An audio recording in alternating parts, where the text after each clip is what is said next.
నమస్తే, welcome to YoYo TV. So ప్రస్తుతం మనం ప్రగతి భవన్ దగ్గర ఉన్నాం. ఎందుకంటే ప్రజాభవన్ దగ్గర ప్రజాభవన్ అనే కార్యక్రమం పెట్టి ప్రజావాణి ద్వారా ప్రజల సమస్యలు చేపడుతున్నారని చెప్పేసి మన తెలంగాణ ముఖ్యమంత్రి రేవంత్ రెడ్డి గారు చెప్పడం జరిగింది కదా. సో ఇదే క్రమంలో మనతో పాటు ఇక్కడ ఈరోజు మంగళవారం రోజు చాలా మంది జనాలు కూడా వచ్చారు. సో ఇక్కడ కొంతమందిని కలిసారు, ఎందుకంటే దగ్గర 100 మంది దాకా ఉన్నారు.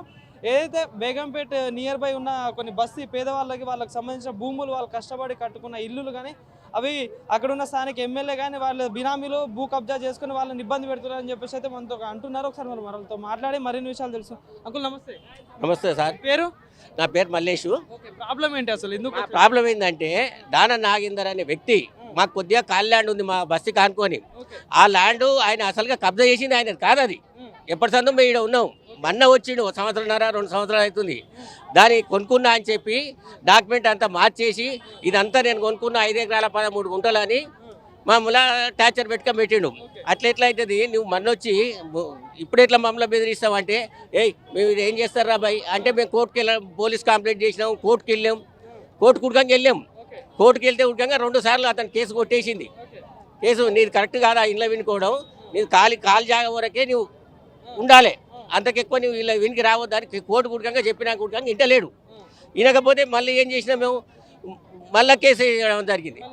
2 సార్లు రిపీట్ అయింది ఆల్రెడీ. అయినా ఇప్పుడు ఏమంటాడు స్థానికంగా మిమ్మల్ని చంపైనా మేము తీసుకుంటాం రా బాయ్, ఇది చంపైనా మేము తీసుకుంటామని ఎప్పుడూ 10 మందిని రవిడీలను అక్కడ పెట్టిండు స్థానికంగా. పెట్టి వాళ్ళు ఏం చేస్తారు, ఆ రవిడీలు ఎప్పుడు తాగడం తినడం, మా ఇంట్లో లేడీస్ ఉంటారు కదా వాళ్ళని బెదిరించుకోం చిడాయించుకోం, వాళ్ళు ఇష్టం ఎట్లా ఉంటే అట్లా చేస్తుండ్రు. పోలీసులు 2-3 సార్లు కంప్లైంట్ చేసినాం, ఎవరు మాకు రెస్పాన్స్ కాలే. ఈ గవర్నమెంట్ రాకతోలిగా ఎవ్వరు రెస్పాన్స్ కాలే. ఎప్పటి నుండి ఉంటున్నారు అక్కడ? మేము ఒక 20 years నుంచి ఉన్నాం, 20 సంవత్సరాల నుంచి ఉన్నాం. అన్నీ ఉన్నాయి మాకు, కొనుక్కున్నవే.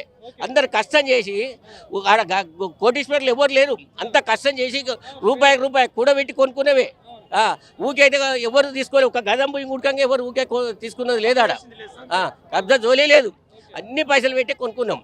కొనుక్కొని కనీసం భార్య పెళ్ళ మీద పుచ్చలదారు లేకుండా కొనుక్కున్నాయి.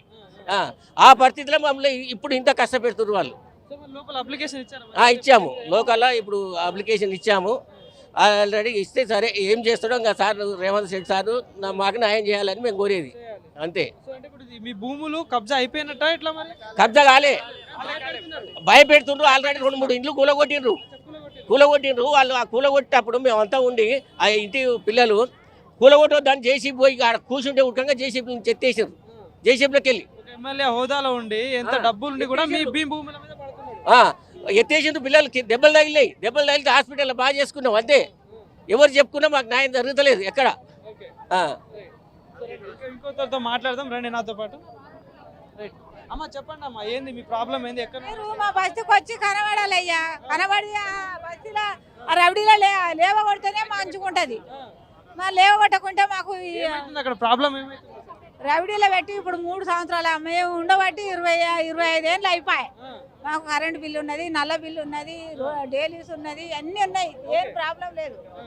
ఇక రవిడీలు ఇప్పుడు ధననాయందర్ ఎమ్మెల్యే కూడా కాదు, ధననాయందర్. అది మరి పద్ధతేనా? మమ్మల్ని ఎడగొడతాడా? మేము కష్టం చేసుకొని వస్తాం, మొండలా గబ్బకూలు చేస్తా నేను. మరి తెలంగాణకు వద్దాక బెదిరించి మేము ఏం లేకుండా మేము కబ్జా చేసుకోలేదు కదా. మేము కష్టం చేసి అయ్యో ఉండాలి, ఇంత ఉండేటందుకు చోటు ఉండాలని మేము సంపాదించుకున్నాం. ఈ సంపాదించింది గుంజుకున్న తందుకు ఆయనకు న్యాయం అవుతుందా?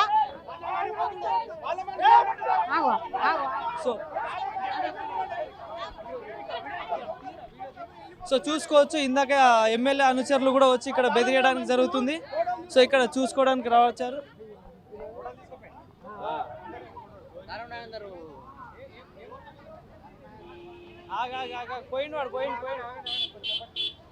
దాదా ఇట్రా రండి ఆంటీ.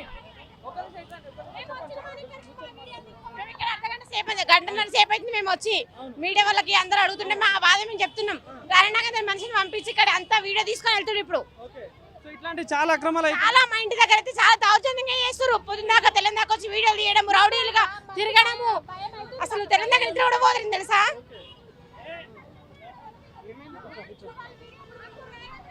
సహాయం చేయాలన్న దండం పెడతాం. మేము 2 ఏళ్ల నుండి మస్తు కష్టపడుతున్నాం, మాకు మస్తు బాధ ఉన్నది. మాకు చేసిర్రు. దయచేసి మా ఇల్లు మాకు కాపాడాలి.